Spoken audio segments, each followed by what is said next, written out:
নেতাজি সুভাষ মুক্ত বিশ্ববিদ্যালয় থেকে যারা বিডিপি কোর্স করছেন আর কিছুদিন পরেই তাদের অ্যাসাইনমেন্ট প্রকাশিত হবে।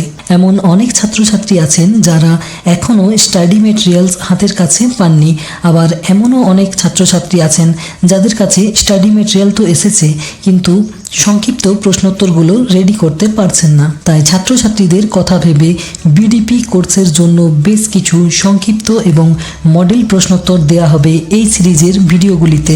তার সাথে জানিয়ে রাখি, আপনি যদি বিডিপি কোর্সের ছাত্র বা ছাত্রী হয়ে থাকেন এবং এখনও স্টাডি ম্যাটেরিয়ালস হাতের কাছে পাননি, তবে অবশ্যই ভিডিওটি আপনার জন্য হেল্পফুল হবে, কারণ আমার তৈরি প্রতিটি বিষয়ের সংক্ষিপ্ত মডেল প্রশ্নগুলির সাথে অবশ্যই উত্তরগুলিও পেয়ে যাবেন এই একই ভিডিওতেই। তো ভিডিওটি স্কিপ না দিয়ে অনুগ্রহ করে পুরোটাই দেখবেন। হ্যালো দর্শক বন্ধুরা, আমি শেখর সহিস আর বিচিত্রা এডু গাইডে আপনাদের স্বাগত।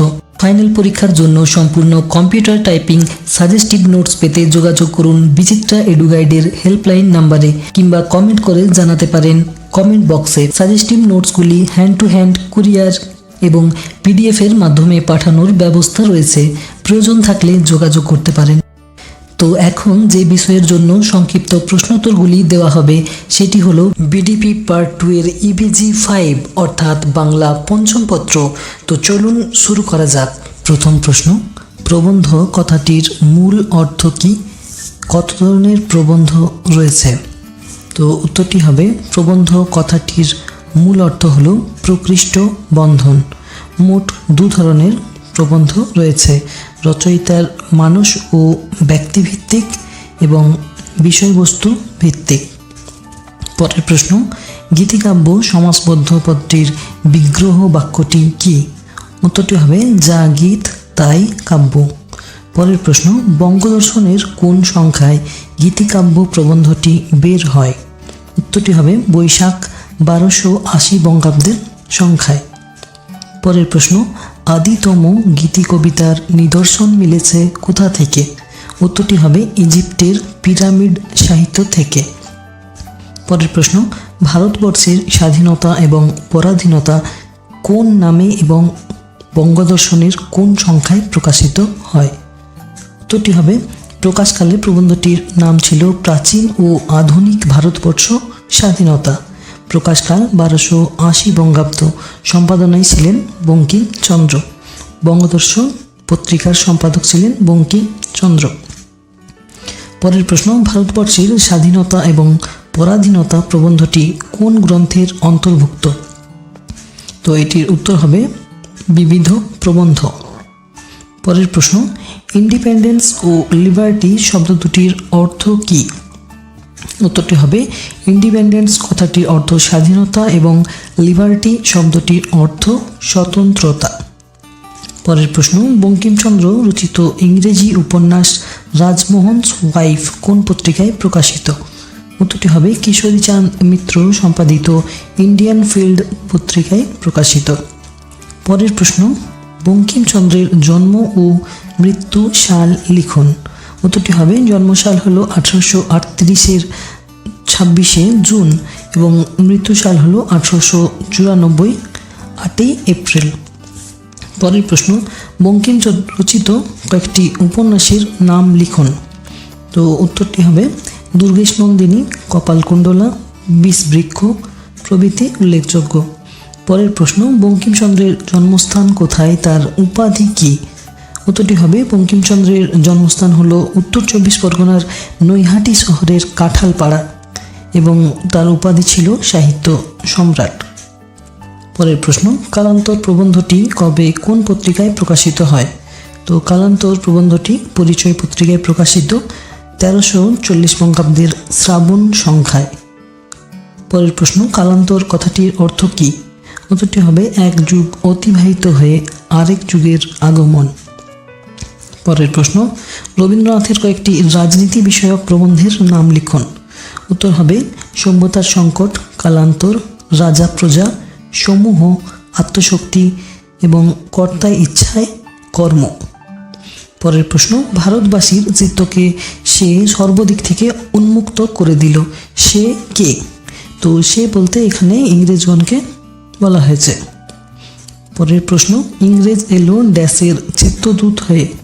উত্তরটি হবে ইউরোপের।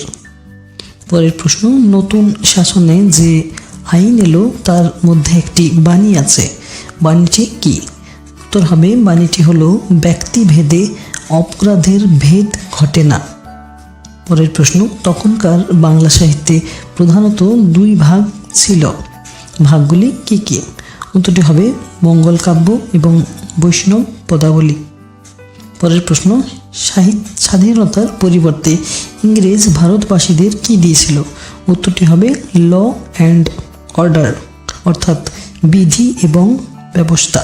পরের প্রশ্ন 20 নম্বরের, রবীন্দ্রনাথ রচিত শেষ প্রবন্ধ কোনটি? প্রবন্ধটির প্রেক্ষাপট কি? উত্তরটি হবে সভ্যতার সংকট এবং এটির প্রেক্ষাপট দ্বিতীয় বিশ্বযুদ্ধ। পরের প্রশ্ন, সভ্যতার সংকট শান্তিনিকেতনে কি উপলক্ষে পাঠ করা হয়? উত্তরটি হবে রবীন্দ্রনাথের 80 বছর পূর্তি উপলক্ষে পয়লা বৈশাখ 1348 শান্তিনিকেতনে এটি পাঠ করা হয়। পরের প্রশ্ন, স্বামী বিবেকানন্দের শূদ্র জাগরণ প্রবন্ধটি কোন গ্রন্থের অন্তর্ভুক্ত? উত্তরটি হবে বর্তমান ভারত। পরের প্রশ্ন, ড্যাশ স্বার্থত্যাগের প্রধান শিক্ষক? তো উত্তরটি হবে স্বার্থই স্বার্থত্যাগের প্রধান শিক্ষক। পরের প্রশ্ন, ভারতবাসীর সম্পূর্ণ স্বার্থসিদ্ধি কোথায়? উত্তরটি হবে প্রজোৎপাদন ও যেন যেন প্রকারেণ উদরপূর্তির অবসরে। পরের প্রশ্ন, বিবেকানন্দের মতে শূদ্র জাতি মাত্রই কি? উত্তর হবে নৈসর্গিক নিয়মে পরাধীন। পরের প্রশ্ন, সকল কার্যেই ড্যাশ আমাদের একমাত্র শিক্ষক? উত্তরটি হবে ভ্রম প্রমাদ। পরের প্রশ্ন, ড্যাশ ভুল করে না, ড্যাশ ভ্রমে পতিত হয় না? উত্তরটি হবে বৃক্ষ ভুল করে না। এবং পরের ড্যাশটি হবে প্রস্তরখণ্ড ভ্রমে পতিত হয় না। পরের প্রশ্ন, ব্রিটিশ শাসন ব্যবস্থায় গুণের দিকটি কি? উত্তরটি হবে ভোগ্যপণ্যের সাথে তারা এনেছে দেশ বিদেশের নানা ভাবনা। পরের প্রশ্ন, রামেন্দ্র সুন্দর ত্রিবেদীর অধিকাংশ গ্রন্থের নামে কোন শব্দটি আছে? উত্তরটি হবে কথা। পরের প্রশ্ন, রামেন্দ্র সুন্দরের প্রথম প্রকাশিত গ্রন্থের নাম কি? উত্তরটি হবে প্রকৃতি। এটির প্রকাশকাল 1896 খ্রিস্টাব্দ। পরের প্রশ্ন, নিয়মের রাজত্ব প্রবন্ধটি কোন গ্রন্থ থেকে গৃহীত? উত্তরটি হবে জিজ্ঞাসা। এটির প্রকাশকাল 1904 খ্রিস্টাব্দ। পরের প্রশ্ন, রামেন্দ্র সুন্দর ত্রিবেদীর কোন কলেজের অধ্যাপক ছিলেন? রামেন্দ্র সুন্দর ত্রিবেদী কোন কলেজের অধ্যাপক ছিলেন? উত্তরটি হবে রিপন কলেজ অর্থাৎ বর্তমানে সুরেন্দ্রনাথ কলেজ। পরের প্রশ্ন, সর্বত্রই ড্যাশ জগৎ নিয়মের রাজ্য? উত্তরটি হবে নিয়মের বন্ধন। সর্বত্রই নিয়মের বন্ধন, জগৎ নিয়মের রাজ্য। পরের প্রশ্ন, প্রমথ চৌধুরীর অধিকতর রচনা কোন পত্রিকায় প্রকাশিত? উত্তরটি হবে সবুজপত্র পত্রিকায়, যেটির প্রকাশকাল 1914 খ্রিস্টাব্দ। পরের প্রশ্ন, প্রমথ চৌধুরীর সাহিত্যিক ছদ্মনাম কি? উত্তরটি হবে বীরবল। পরের প্রশ্ন, ডেমোক্রেটিক সাহিত্য কোন যুগের সাহিত্য? উত্তরটি হবে আধুনিক যুগের সাহিত্য। পরের প্রশ্ন, ক্লাসিক সাহিত্যের লক্ষ্য কি? উত্তরটি হবে পাঠকের মনোরঞ্জন করা। পরের প্রশ্ন, রোমান্টিক সাহিত্যের লক্ষণ কি? উত্তরটি হবে রোমান্টিক সাহিত্যে কবি নিজ মনকে প্রাধান্য দেয়। পরের প্রশ্ন, শিক্ষার সর্বপ্রথম অঙ্গ কি? উত্তরটি হবে সাহিত্য চর্চা। পরের প্রশ্ন 40 নম্বরের, সুশিক্ষিত লোক মাত্রেই ড্যাশ? উত্তরটি হবে স্বশিক্ষিত। সুশিক্ষিত লোক মাত্রেই স্বশিক্ষিত। পরের প্রশ্ন, শিক্ষকের সার্থকতা কোথায়? উত্তরটি হবে শিক্ষাদান করে ছাত্রকে শিক্ষার জন্য সক্ষম করে তোলা, এখানে শিক্ষকের সার্থকতা।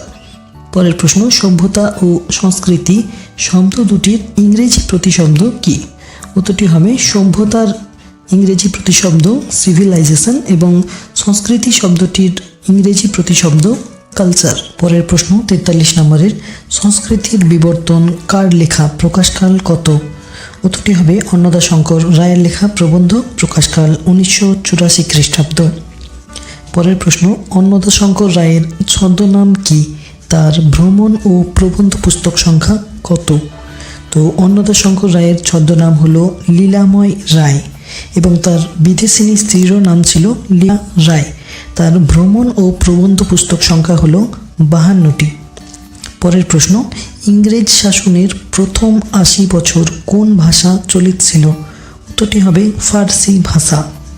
পরের প্রশ্ন, আলালের ঘরের দুলাল কার লেখা? এই গ্রন্থটি কি জাতীয়? উত্তরটি হবে এটি প্যারীচাঁদ মিত্রের লেখা এবং এটি নকশা জাতীয় রচনা।